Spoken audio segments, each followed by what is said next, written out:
tal? ¿Cómo están? Bienvenidos a Descifrando Laberintos. Soy el doctor Mario Guzmán Sescos y les doy la más cordial bienvenida a este podcast. Estoy muy contento de que estamos estrenando hoy por primera vez este podcast. Este es el primer episodio que estamos lanzando. Y bueno, desde hace mucho tiempo que tenía ganas de tener un podcast que me permitiera llegar a más personas para que hablemos de temas de psicología, filosofía y religión y podamos comprender el sufrimiento humano, el desarrollo humano, el sentido de la vida y que juntos podamos llegar a algunas respuestas o conclusiones de esos temas. Sin embargo, por una razón u otra no había podido hacerlo. Entre mi trabajo en la universidad, mi trabajo con los pacientes, dando conferencias, no había tenido la oportunidad de hacerlo, pero finalmente aquí estoy. Estoy muy contento de poder conectar con todos ustedes. Así que quiero darle las gracias a todos los que se están conectando y decirles que son bienvenidos, que es un honor poder compartir este momento, este tiempo con ustedes.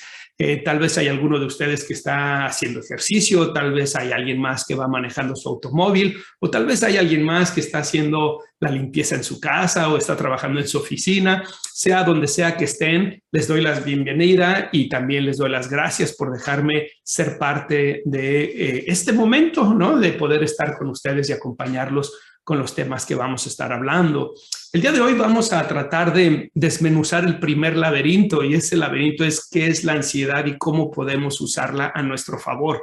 Un tema muy importante, un tema que sé que muchas personas que pueden estar escuchando este podcast han experimentado ansiedad, tal vez se han sentido mal, y espero que este programa del día de hoy pueda aportar algunas respuestas, soluciones a la experiencia de ansiedad que están teniendo.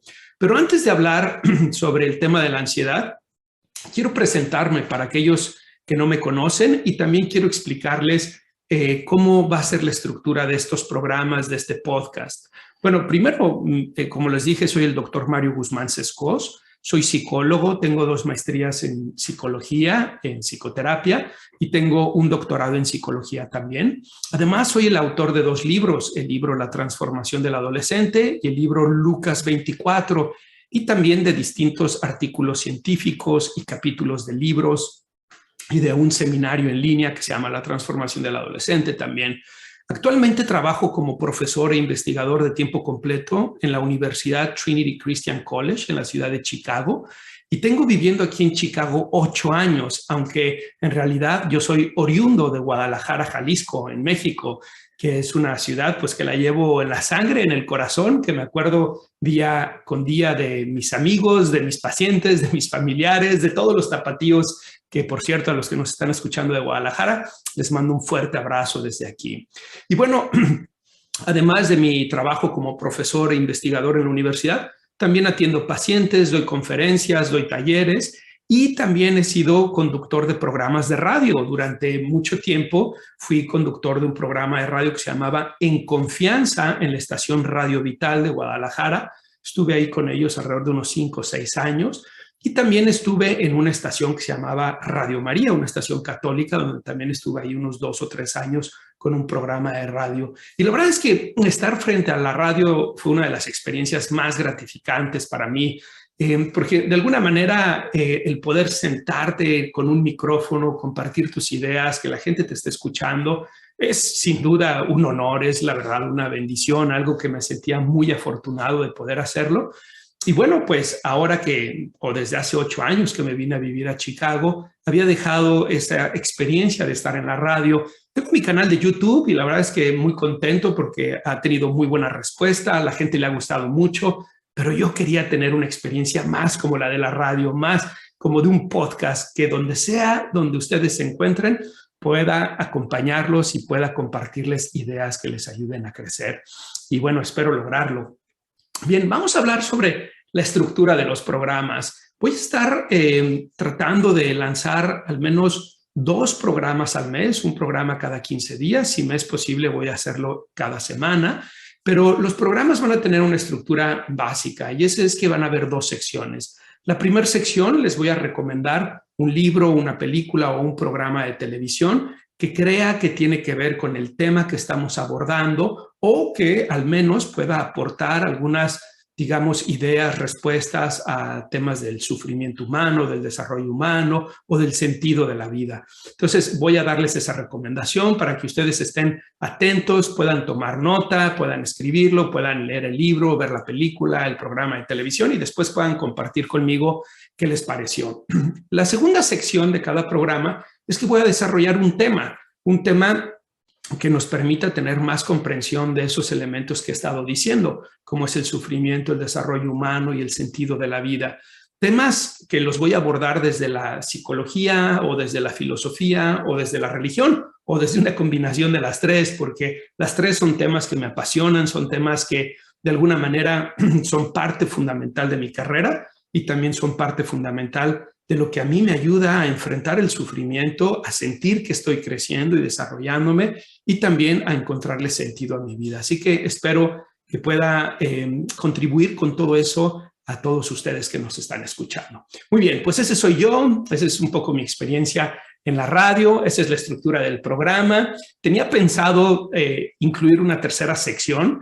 De hecho, quiero decirles que este es el primer programa que grabo, porque en el primer programa tenía la idea de que hubiera una tercera sección que era presentarles una canción o una pieza musical de algún compositor o cantante que a mí me guste y explicarles un poquito acerca de ese cantante, su vida y la canción. Y así lo hice, pero ¿qué creen que sucedió? Ya que había terminado de grabar y ya que había subido el podcast y todo, me doy cuenta de que si tengo música, solamente se puede transmitir en Spotify, en Estados Unidos y en Canadá, pero no en México, en Latinoamérica, en España, donde creo que van a haber más personas que van a estar interesados en este podcast, y además no se podía compartir en otras plataformas como es la de iTunes. Entonces, por esa razón, estoy volviendo a grabar este programa sin la tercera sección. Ya no voy a poner esa tercera sección en ninguno de los programas y nos vamos a centrar solo en esas dos secciones. Por cierto, quiero comentarles que este podcast también tiene video. Estoy grabando el video también y lo voy a compartir en mi canal de YouTube. Hasta ahorita ese canal de YouTube ha tenido más una, digamos, función pedagógica para psicólogos, psiquiatras, terapeutas, estudiantes de psicología que quieren saber más acerca de psicología o de terapia. Pero este podcast está abierto para todos, ¿no? Para psicólogos, para personas que no son psicólogos, para amas de casas, para profesionistas, para jóvenes. Entonces estoy pensando que voy a subir el video también en el canal de YouTube, por si quieren ir y visitar ese canal, pueden verlo, o para los que ya están inscritos en el canal y que no tengan el podcast, pueden también escucharlo y verme por ahí. Ok, muy bien. Vamos pues a empezar con el tema del día de hoy, que es este primer laberinto. Por cierto, tal vez se estarán preguntando, Mario, ¿por qué le pusiste Descifrando Laberintos a tu podcast, no?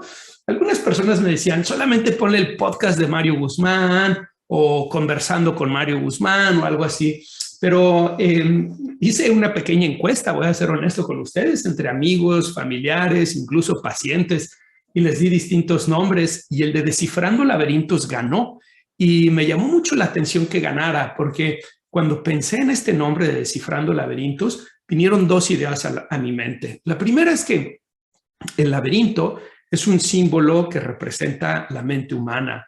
De hecho, mi logotipo personal, profesional, es justamente un laberinto que lo he estado utilizando desde hace muchos años y lo escogí ese logotipo en particular porque es el laberinto una imagen que representa la mente y cómo a veces podemos nosotros perdernos, podemos no encontrar el camino, podemos confundirnos con las situaciones mentales que podemos experimentar. Y justamente Descifrando Laberintos, porque quiero ayudarles, quiero que juntos podamos descifrar los laberintos mentales, existenciales, emocionales, espirituales, en los que a veces nos metemos y que sobre todo en esta época de vida contemporánea tan complicada, puede ser fácil que nos veamos involucrados en esos laberintos que nos pueden perturbar, hacer sentir mal, etc. Entonces, de ahí viene el nombre de Descifrando Laberintos. Muy bien, y el primer laberinto que vamos a tratar de descifrar es ¿qué es la ansiedad? Y cómo podemos usarla a nuestro favor. Bien, y para eso, en la primera sección del libro del día de hoy, quiero recomendarles un libro que a mí en lo particular me encanta. Es un libro, es uno de mis libros favoritos y cuando lo vean se van a sorprender, ¿no? para los que están en YouTube, pueden ver el libro. Se llama Mikey and the Dragons y el autor es Jocko Willink. Y ustedes van a decir, Mario, ese es un libro de niños. ¿Por qué no estás recomendando un libro de niños? Bueno, por dos razones. La razón número uno es que C.S. Lewis decía que si un libro de niños no vale la pena ser leído por adultos, entonces ese libro no vale la pena tampoco que sea leído por niños. Lo que quiere decir que para que un libro de niños sea bueno, tiene que mandar un mensaje también a los adultos. Y este libro a mí me fascinó. Se lo compré a mi hijo menor, Bosco, porque él estaba pasando por una etapa donde tenía como algunas preocupaciones, algunos temores, y este libro me pareció que podía ser una gran ayuda para él. Les platico rápidamente. Ustedes pueden ver en el canal de YouTube, podrán ver que hay un niño que se llama Mikey, que está con una espada y hay un dragón detrás. Bueno, la historia de este libro es que Mikey era un niño muy temeroso. Por cierto, tiene unos dibujos extraordinarios. A mí me encantó mucho, me gustaron mucho los dibujos que tiene este libro. Miren, les voy a enseñar algunos, aquí los pueden ver. Y bueno, la historia es que Mikey es un niño pequeño de unos 7 años, 8 años, que es un niño que tiene muchos temores. Experimenta temor a la oscuridad, temor a los animales, temor a jugar en el parque, temor a meterse a la alberca. Y Mikey siempre está pensando, imaginando que cosas malas le van a suceder. Y como él está pensando, imaginando eso, él experimenta mucho temor, mucha ansiedad. Sin embargo, un día, Mikey se encuentra un libro, y es un libro que se llama El libro del dragón y el príncipe. Y este libro es un libro en donde se cuenta la historia de un pequeño príncipe que fallece su papá, fallece el rey. Y al fallecer el rey, este príncipe se convierte ahora en el rey, en el heredero del reino. Pero hay un problema. En el reino hay unos dragones que suelen ir a atacar al reino y que pueden poner en peligro la vida de la gente, que pueden poner en peligro la existencia del reino. Y entonces, por esa razón, el papá, el rey que ha fallecido, él iba y enfrentaba a los dragones para mantenerlos a la distancia del pueblo, digamos. Pero ahora que el papá se ha muerto y ahora el príncipe ha tomado su lugar, es ahora el responsable del pueblo, de cuidar por el bien del pueblo, la seguridad del pueblo, ahora es él el que tiene que ir a enfrentar a los dragones, porque además no hay ningún soldado, no hay ningún caballero que esté dispuesto a ir a pelear con los dragones. Este pequeño príncipe experimenta mucho temor, piensa que él no es capaz, que no es competente para hacerlo. E incluso cuando trata de levantar la espada para ir a pelear con los dragones, miren, aquí pueden ver los dragones, cómo están acechando al pueblo, ¿no? Y cuando el niño trata de levantar la espada es tan pesada y tan difícil que él está convencido que él no puede cumplir con esa tarea de proteger al pueblo de los dragones e ir y enfrentar a los dragones. Con tal motivo, él está preocupado, no sabe qué hacer. ¿Y qué creen que sucede? Se encuentra una carta de su papá. En esa carta, su papá le explica que si él está leyendo esa carta es porque él ya no está presente y que ahora a él le toca ser el rey y le toca cuidar a la gente de estos dragones. Pero el papá le dice algo muy interesante. Le dice, recuerda que tus temores existen en tu cabeza más que en la realidad y que las cosas que nos asustan en la realidad no son tan graves ni tan peligrosas como solemos creerlas. El pequeño príncipe se arma de valor, se pone su escudo, su espada, su casco y allá va a enfrentar a los dragones. Va caminando y pueden ver aquí que hay una cueva que es donde habitan los dragones. Y este pequeño príncipe va armado con valentía, pero también con ansiedad, ¿no? Porque pues sabe que se va a enfrentar a los dragones y decide entrar a la cueva de los dragones a enfrentarlos. Y una vez que entra ahí, algo sumamente interesante va a suceder.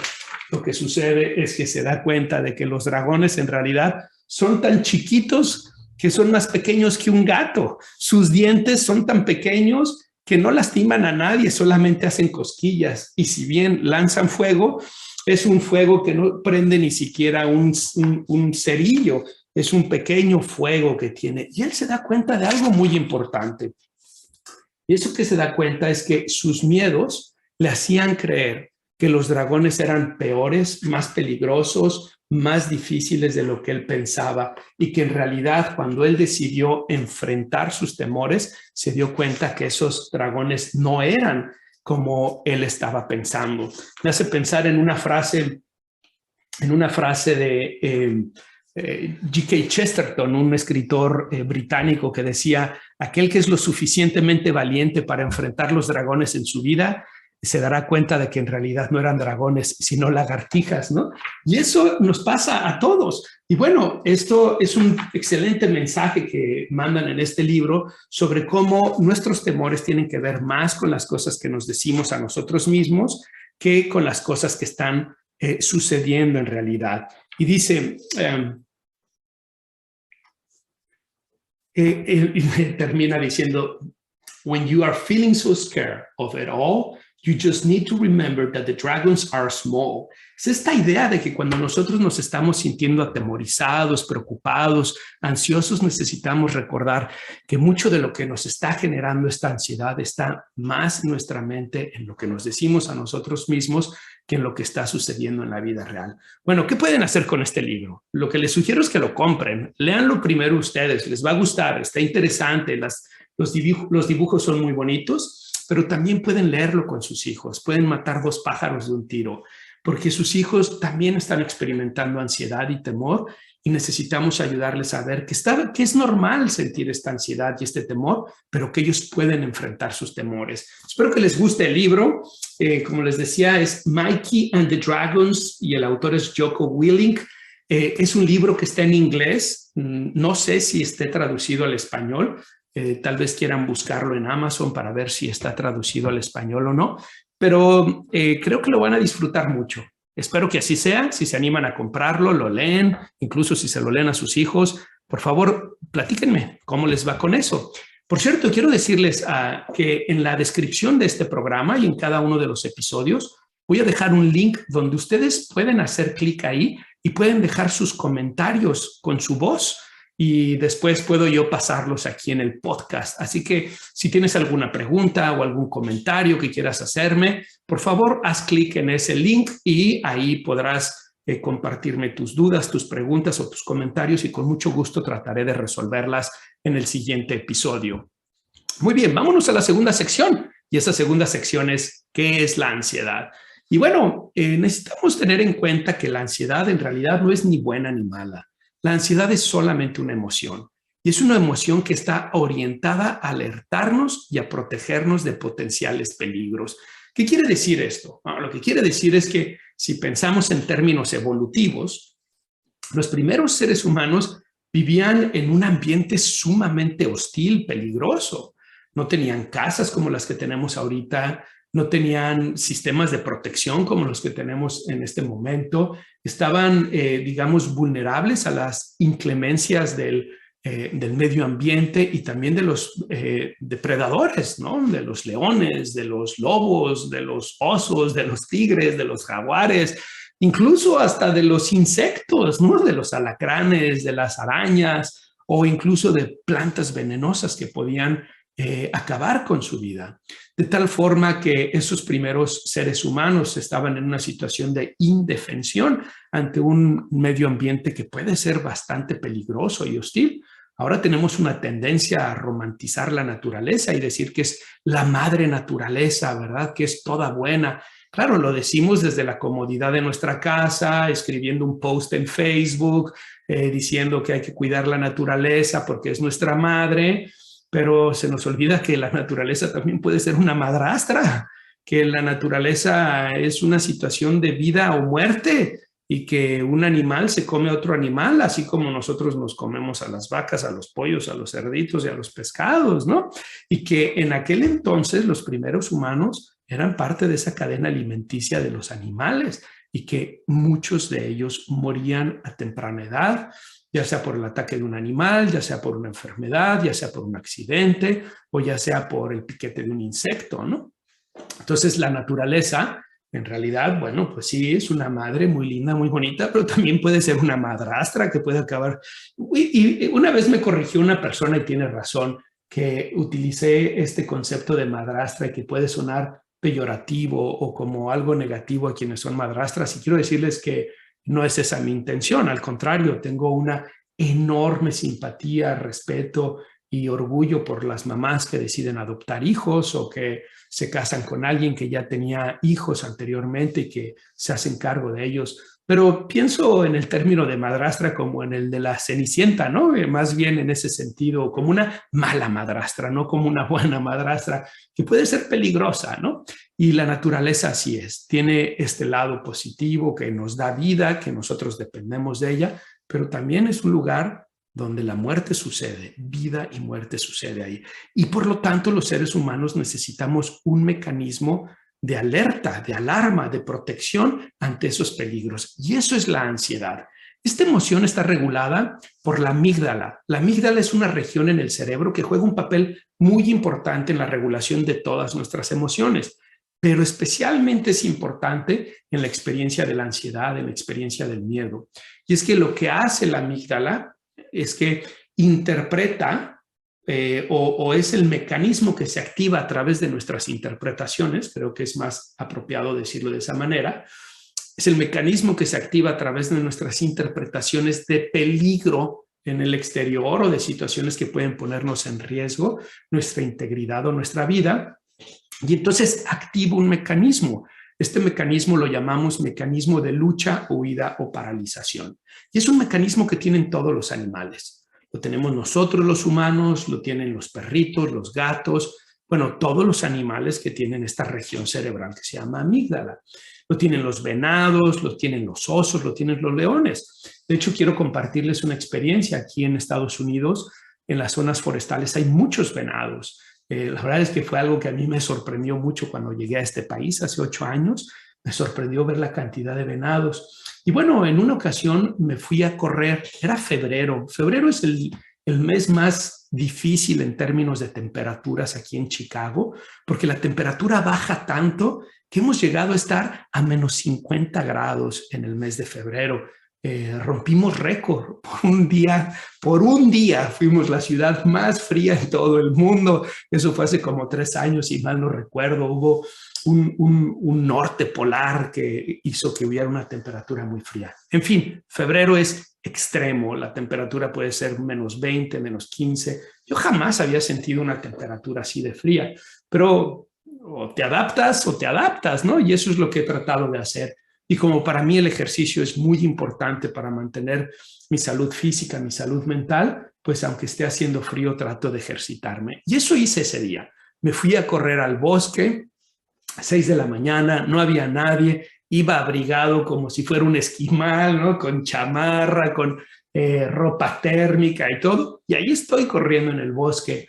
Y es un bosque precioso, sumamente arbolado, con unos pequeños, digamos, caminos para correr que son hermosos. Y de pronto en uno de esos caminos me doy la vuelta y a la hora que me doy la vuelta quedo enfrente de un grupo de venados. Y estos venados están, no sé, tal vez 4 o 5 metros de mí y era un macho, una hembra y una cría. Normalmente los venados, cuando ven a un ser humano, activan su amígdala también, y con ello se activa la respuesta de lucha, huida o paralización. Pero como ellos son presas y no depredadores, normalmente lo que hacen es que se paralizan. Es un poco como cuando éramos niños y jugábamos a las estatuas de marfil, ¿verdad? Si no me muevo, ese humano no me ve. Y si no me ve, entonces estoy a salvo. Y si estoy a salvo, voy a seguir viviendo, ¿no? Pero si tú sigues caminando o te sigues acercando hacia los venados, la mayor parte de las veces aplican la huida, salen corriendo porque saben que los humanos somos predadores, saben que los hemos cazado, ¿no? O pues simplemente, no sé si la palabra saben, pero al menos reaccionan en esa forma instintiva de salir huyendo ante nosotros. Pero en esa ocasión no fue así. El macho tenía una ornamenta hermosa, preciosa, era verdaderamente un ejemplar, un macho extraordinario de venado, ¿no?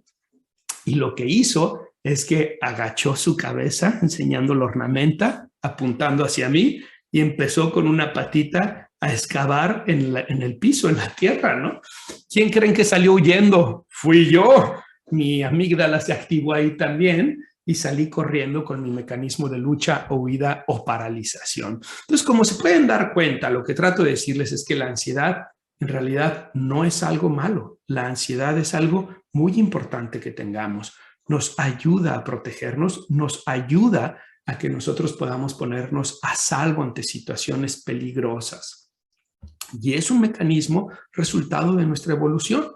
Sin embargo, cuando este mecanismo se activa, tanto por peligros reales como imaginados, vamos a experimentar una serie de síntomas. Y esos síntomas son síntomas de nerviosismo, agitación o tensión, sensación de peligro inminente, pánico o catástrofe, aumento del ritmo cardíaco, respiración acelerada, lo que llamamos hiperventilación, sudoración, temblores, sensación de debilidad o cansancio, problemas para concentrarse o para pensar en otra cosa que no sea la preocupación en turno, problemas para conciliar el sueño, problemas gastrointestinales, dificultades para controlar las preocupaciones y la necesidad de evitar las situaciones que generan ansiedad. Si se fijan, son dos grupos de síntomas. Por un lado son síntomas físicos como el incremento de la frecuencia cardíaca con la palpitación, la hiperventilación, la sudoración, la sensación de un hoyo en el estómago. Y por otro lado, son síntomas cognitivos, problemas para concentrarse, no poder dejar de pensar en lo que nos preocupa, etc. Bueno, estos síntomas tienen una finalidad. Nuevamente, imaginen que están ustedes en la selva y hay un león que los está persiguiendo. Bueno, si ese es el caso, tú quieres que tu corazón bombee más sangre para que se vaya a tus músculos y tus músculos te ayuden a correr y te puedas poner en protección de ese león. Pero si estás corriendo y estás bombeando tanta sangre, lo que va a suceder es que va a aumentar la temperatura corporal. Y si aumenta la temperatura corporal, necesitas mantenerla baja porque de lo contrario te pone en peligro. Entonces vas a sudar. La sudoración nos ayuda a regular la temperatura. Y ahora, como estamos corriendo, la temperatura sube, la sudoración se activa, necesitamos hiperventilar para mandar oxígeno a nuestros músculos y a nuestro cerebro. Entonces, si se fijan, los síntomas físicos de la ansiedad en realidad tienen una función, y es la función para prepararnos, para luchar, huir o paralizarnos ante el peligro.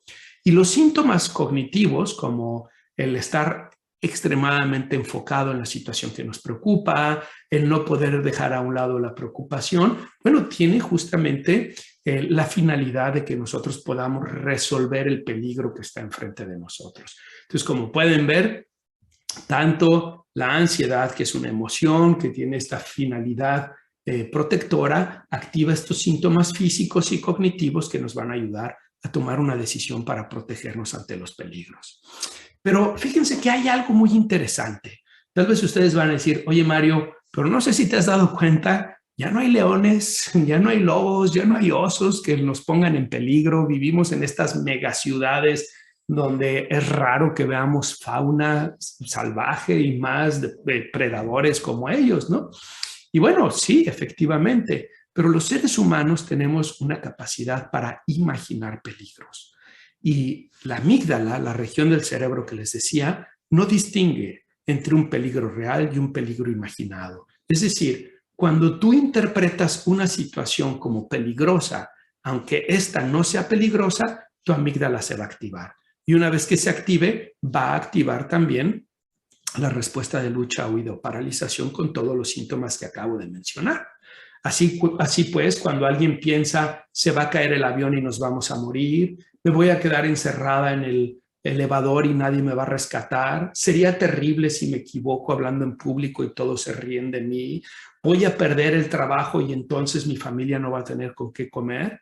Lo que está sucediendo es que eso se convierte en la amenaza que va a activar la amígdala, tal cual como si estuvieras frente a un animal o ante un temblor o ante un terremoto. Y entonces vas a experimentar esos síntomas de ansiedad. Por eso es muy importante que nosotros aprendamos a distinguir. ¿El peligro que estoy interpretando es real? Si es así, qué bueno que siento la ansiedad, porque me va a ayudar a enfrentarlo y a resolverlo. Si no es así, si no es real, es imaginado, entonces tengo que preguntarme, ¿qué voy a hacer con estos pensamientos? ¿Qué voy a hacer con esta imaginación?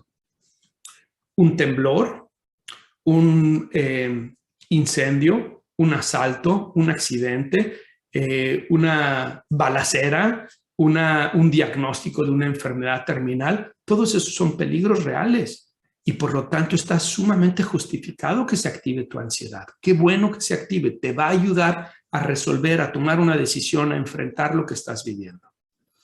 Pero, ¿qué van a decir de mí? No les va a gustar, van a pensar que no soy capaz, el avión se va a caer, el elevador no va a funcionar y nadie me va a rescatar, el perro me puede morder, sería terrible si me enfermo de COVID porque entonces me moriría. Todos esos son peligros imaginados. No quiero decir que sean totalmente falsos. Esas cosas suceden. Los aviones se caen, los elevadores pueden quedarse estancados, la gente se puede morir de COVID y la gente se puede burlar de nosotros y tener comentarios negativos acerca de nosotros. Sin embargo, es tan poco frecuente, es algo que sucede tan rara vez que la mayoría de las personas no vamos a experimentar esa ansiedad, no vamos a estar pensando, imaginando esos peligros, ¿ok? Algo que es importante tener en cuenta es que cuando nosotros estamos teniendo ansiedad ante situaciones específicas, esta ansiedad puede ser tan intensa que se puede convertir en un trastorno mental. Es lo que llamamos trastornos de ansiedad. Y les platico que los trastornos de ansiedad son la causa número 1 de consulta psicológica y psiquiátrica. Entre 30 y 40% de las personas en el hemisferio occidental, según el National Institute of Health aquí en Estados Unidos, van a experimentar en algún momento trastornos de ansiedad en su vida. Hay 6 trastornos de ansiedad. Los primeros son los que llamamos fobias específicas, como un temor intenso e irracional a los perros, a los aviones, a las inyecciones, a los elevadores, etc. El segundo es el trastorno de ansiedad social. Es cuando se activa la ansiedad de manera desproporcionada en situaciones sociales, ya sea cara a cara o hablar en público. La tercera es lo que llamamos el trastorno de pánico. Y esto es cuando la ansiedad es tan intensa que la persona está experimentando crisis de ansiedad o trastorno o ataques de pánico de manera recurrente, incluso hasta el punto en que esa persona deja de salir de su casa y desarrolla lo que llamamos agorafobia, por un temor de que algo le pueda suceder si sale de la casa y que nadie le vaya a ayudar o que vaya a ser embarazoso. Tenemos también el trastorno de ansiedad generalizada, la gente que experimenta ansiedad todo el día por distintas causas, distintas preocupaciones, ¿no? Gente que está con niveles de ansiedad en el trabajo, en la casa, en la escuela, con los amigos, un nivel de ansiedad constante. El número 5 es el trastorno obsesivo compulsivo, que es un trastorno que consiste de obsesiones, es decir, ideas, imágenes intrusivas que generan ansiedad por su contenido, y compulsiones, que son conductas, ya sean físicas o mentales, cosas que nos decimos a nosotros mismos, que tienen la intención de disminuir el nivel de ansiedad que las obsesiones desarrollaron. Pero estas compulsiones y estas obsesiones se convierten en un ciclo o en un circuito de retroalimentación negativa. Mientras más hace las conductas para no sentir ansiedad, más obsesiones tiene y luego más ansiedad tiene. Y finalmente el trastorno por estrés postraumático. Este es un trastorno muy interesante del cual soy especialista. Mi doctorado lo hice en este trastorno, en tratamientos basados en la evidencia para el trastorno por estrés postraumático y en algo que llamamos crecimiento postraumático. Y como lo dice su nombre, es un trastorno que se genera post-trauma, después de un acontecimiento traumático donde la vida o la integridad de la persona o de alguien muy cercano estuvo en peligro y el estrés fue tanto, la ansiedad fue tanta que se desarrolla este trastorno. Bien, no voy a explicar el día de hoy con detenimiento cada uno de estos trastornos, solamente se los quise mencionar para que sepan que si la ansiedad se convierte en algo recurrente, en algo incapacitante, en algo que está afectando tu vida social, laboral, tu bienestar personal, puede incluso convertirse en un trastorno mental. Y lo que voy a hacer es que en próximos programas les voy a hablar más de estos trastornos. Voy a hacer un programa, un episodio por cada uno de estos trastornos para que ustedes sepan más en qué consisten estos trastornos y también que sepan cómo se tratan esos trastornos, ¿ok? Bueno, lo último que me queda son dos cosas. Uno es cuál es la relación entre el estrés y la ansiedad y dos, cómo podemos usar la ansiedad a nuestro favor. Así que vamos con el penúltimo, que es la relación entre el estrés y la ansiedad. Algunas personas piensan que el estrés y la ansiedad son sinónimos o la angustia, ¿verdad? El estrés y la ansiedad, a veces los usamos como sinónimos. Sin embargo, en realidad son distintos. El estrés es una respuesta psicofisiológica ante situaciones que nos resultan difíciles de resolver.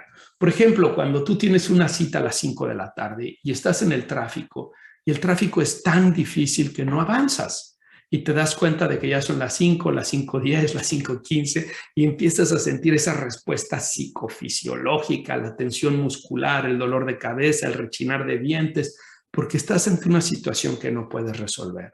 O, por ejemplo, las personas que están, digamos, en un ambiente laboral que es muy demandante, exigente, poco amigable, que tienen largas horas de trabajo, pueden experimentar altos niveles de estrés. Este estrés, por definición, es esta respuesta que tenemos ante una situación que no podemos resolver, ¿ok? Pero no necesariamente pone en peligro nuestra integridad o nuestra vida en ese momento. Sin embargo, es algo que puede irse acumulando, ¿no? Como el estrés laboral, el estrés del tráfico, etc. En cambio, la ansiedad, como dijimos, es una respuesta que trata de alertarnos, de protegernos ante situaciones que son peligrosas, situaciones que ponen en riesgo nuestra integridad y nuestra vida. Pero hay algo importante a decir. Aquellos que experimentan altos niveles de estrés tienen más probabilidades de experimentar altos niveles de ansiedad también. Es que el estrés también está regulado por, bueno, el sistema endocrino tiene una función importante en el estrés, pero la zona cerebral de la que estábamos hablando, la amígdala, también se activa cuando estamos bajo mucho estrés. No solamente es que mandamos estas hormonas del estrés, sino que además se activa la amígdala con la respuesta del mecanismo de lucha, huido, paralización del que hablamos, lo cual hace que las personas sean más susceptibles para experimentar después niveles de ansiedad. Por eso hay una correlación entre estrés y ansiedad y por eso es muy importante que si tú estás teniendo un estilo de vida altamente estresante, te des la oportunidad de trabajar en él y que puedas tratar de modificar eso, porque si no vas a estar experimentando también altos niveles de ansiedad. Muy bien, vamos pues al último tema y ese es cómo usar la ansiedad a nuestro favor. Bueno, lo primero que les diría es, vamos haciendo las paces con la ansiedad, vamos dejando de ver a la ansiedad como la mala del cuento y vamos, por el contrario, a verla como una amiga, como una aliada, como algo que es resultado de este proceso evolutivo, de la herencia de nuestros antepasados que tenemos, que nos ayuda a identificar peligros. Si nosotros hacemos las paces con la ansiedad, cuando la experimentemos, podemos entonces preguntarnos, ¿por qué está mi cuerpo respondiendo con ansiedad? ¿Cuál es el peligro o la amenaza que está haciendo que mi cuerpo se active? ¿Hay un peligro real? Bueno, qué bueno que siento la ansiedad, necesito protegerme. Pero si hay un peligro imaginario, entonces, ¿qué voy a hacer con esto? ¿Cómo lo voy a manejar? Y si el peligro es imaginado, si es una preocupación que tú tienes, es el temor de que algo suceda, necesitas cuestionarte cuál es ese pensamiento, preguntarte si esa es la mejor respuesta posible, la mejor explicación posible, o si hay una explicación alternativa, porque tal vez lo hay, tal vez hay una forma distinta de ver la situación que te está preocupando y puede ser importante que trates de modificar tus pensamientos. En la terapia cognitivo-conductual decimos que las emociones, incluyendo la ansiedad, son resultado de los pensamientos, de las cosas que nos decimos a nosotros mismos o las cosas que imaginamos. Por lo tanto, si aprendemos a pensar de una manera distinta o a imaginar de una manera distinta, podremos también cambiar la emoción que tenemos. Por otro lado, es importante tener en cuenta que cuando tenemos ansiedad, nos volvemos más inteligentes, nos volvemos más capaces de enfocarnos en problemas. Así que también podemos verla desde esa perspectiva y decir, ok, tengo ansiedad, lo cual quiere decir que tengo dos opciones: la evado o la enfrento. Si la evado, no te va a funcionar. La evasión no es la solución de la ansiedad. La solución es enfrentarla. ¿Por qué está activado? ¿Cuál es la situación que tengo que resolver? Y desarrollar un plan, una estrategia para resolverlo. Pero también hay dos cosas más que quiero comentarles antes de que me despida. La primera es que el bienestar y los niveles de ansiedad dependen de la forma en cómo nosotros cuidamos de nuestro cuerpo. Vivimos en una época donde hay mucho sedentarismo, donde la gente hace poca actividad física, pasa largas horas frente a las pantallas, sentados, con mala alimentación y con poco sueño. Esas tres cosas, mala alimentación, poca actividad física y mal sueño, está generando una epidemia de ansiedad, porque nuestro cuerpo es muy sensible a estas tres cosas. Las personas que hacen ejercicio regularmente experimentan una mejoría significativa en sus niveles de ansiedad. Y cuando hablo de ejercicio no me refiero a que te hagas un maratonista, a que te hagas un Ironman. Me refiero a que salgas a caminar por 20 o 30 minutos, que te des la oportunidad todos los días de tener 20 o 30 minutos de actividad física. Cardiovascular, excelente. De fuerza, también. Pero es muy importante que trates de hacerlo, especialmente si es en las primeras horas del día. Esto va a ayudar a que se regule algo que llamamos homeostasis. Esta homeostasis es el equilibrio perfecto de nuestro cuerpo. Es el estado en donde nuestras glándulas generan hormonas de manera apropiada y estas hormonas activan nuestro cerebro, todos los sistemas de nuestro cuerpo de manera apropiada. Estamos en un equilibrio, en un balance. Esa homeostasis se logra a través del ejercicio, a través de la alimentación y a través del sueño. Con respecto a la alimentación, hay dos cosas que quiero señalarles. La primera es el tema del café. Ya sé, no voy a ser muy popular por esto que voy a decir, pero el café está asociado con altos niveles de ansiedad. El café es un estimulante del sistema nervioso central, pero además tiene un efecto paradójico, porque una vez que perdemos el efecto de la cafeína, nuestro cerebro reacciona ante eso.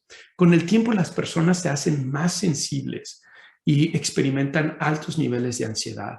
Por lo que si tú eres alguien que ya estás experimentando ansiedad, te sugeriría, deja el café, déjalo. Si eres alguien que no está experimentando ansiedad, te recomendaría, cuestiónate si realmente necesitas el café. Hay otras alternativas, el té, por ejemplo, y algunos de ellos, como el té negro o el té verde, pueden proveerte también de ciertas dosis de cafeína y de energía que pueden ayudarte a sentirte alerta y energetizado, pero que tal vez no van a tener el mismo efecto en términos de la ansiedad. Y el último era el tema del sueño que les decía. Entre 7 y 8 horas diarias debemos de dormir. Desafortunadamente, muchas personas ven el sueño como un lujo, como algo que hago cuando me queda tiempo y no saben lo que hacen. El sueño es necesario, es reparador y es lo que mantiene la salud en nuestro cuerpo. Se ha visto que quienes duermen menos de 7 horas van a tener menor expectativa de vida, mayor probabilidad de desarrollar cáncer, problemas metabólicos y también demencias tipo Alzheimer. Entre 7 y 8 horas diarias, si eres un adulto, es el número de horas que deberías de estar durmiendo. Y lo que sucede es que cuando dormimos bien, se regula nuestra ansiedad también.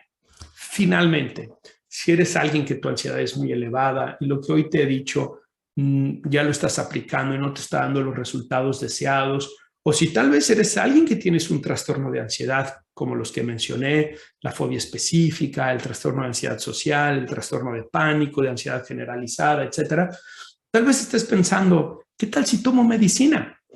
Bueno, yo les diría, menos es más en términos de los psicofármacos, de las medicinas para los trastornos mentales. Y eso es especialmente cierto para los medicamentos para la ansiedad, sobre todo aquellos que son conocidos como benzodiazepinas. Son medicamentos muy potentes que efectivamente hacen que disminuya tu ansiedad instantáneamente, pero generan una serie de problemas a largo plazo que no quieres tener. Entre ellos hay dependencia, entre ellos hay también mayor tolerancia a esto, por lo que tienes que ir incrementando las dosis y también están asociados a problemas cognitivos a largo plazo. Desafortunadamente, mucha gente los toma y los toma por periodos muy largos, no se deberían de tomar por más de 2 semanas. Y hay otro problema con esos medicamentos. Generan una dependencia no solo física, pero también psicológica, de creer que nosotros no podemos enfrentar la ansiedad si no tenemos el medicamento. Hay otro tipo de medicamentos que son más nobles, que ahora se utilizan con más frecuencia, como son, por ejemplo, los inhibidores de la recaptura de la serotonina, que son antidepresivos, pero que ayudan también con la ansiedad. Y tal vez son una buena idea, sobre todo si tú tienes un trastorno de ansiedad grave. Hay 3 niveles, leve, moderado y grave. Si el tuyo es leve o moderado, no tomes el medicamento, al menos no de manera inicial. Si el tuyo es grave, entonces sí vas a necesitar el medicamento. Pero si eres leve, moderado o grave, vas a necesitar terapia, independientemente del medicamento, porque en la terapia vas a aprender estrategias para enfrentar la ansiedad y superar la ansiedad. Así que bueno, hay que tener eso en cuenta. Si tú ya estás tomando medicamentos en este momento, no hagas ningún cambio, consúltalo con tu médico psiquiatra, pero hay que ser muy cuidadoso, sobre todo con las benzodiazepinas. Y la terapia cognitivo-conductual ha mostrado ser muy efectiva en el manejo de los trastornos de ansiedad. Hay mucha evidencia que respalda su efectividad, por lo que creo que es una mejor alternativa que el pensar que el medicamento te va a quitar la ansiedad, ¿ok?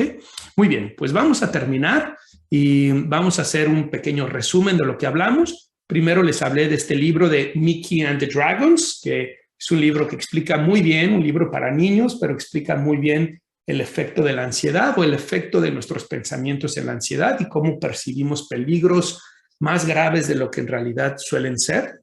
Después hablamos de qué es la ansiedad, cuáles son sus síntomas. Hablamos también de los trastornos de ansiedad, de la relación entre el estrés y la ansiedad y finalmente de cómo puedes usar la ansiedad a tu favor y manejar esos niveles de ansiedad para que no te estén afectando. Espero pues que esta conversación haya sido de su agrado. Quiero invitarlos a que se suscriban al podcast, que compartan este episodio con sus amigos, con sus colegas, con sus familiares para que más personas se puedan ver beneficiados. Y si tú me estás viendo en YouTube, me da mucho gusto que estés en YouTube. Te invito también a que te inscribas al podcast. Y como les dije en la descripción de este episodio, les estoy dejando un link donde ustedes pueden dejar un mensaje de voz, una pregunta, una duda que se puede escuchar en el siguiente episodio y que con mucho gusto les puedo dar respuesta a esas dudas o preguntas. También pueden escribirme, pueden mandarme un email a marioguzmanphd@gmail.com y con mucho gusto les voy a contestar. Toda esta información se las voy a dejar en la descripción, así que no se preocupen. Les mando un fuerte abrazo. Espero que esta información sea de ayuda para todos ustedes y que si tú estás experimentando ansiedad te pueda servir para verlo con ojos distintos. Y nos vemos la próxima. Que estén muy bien.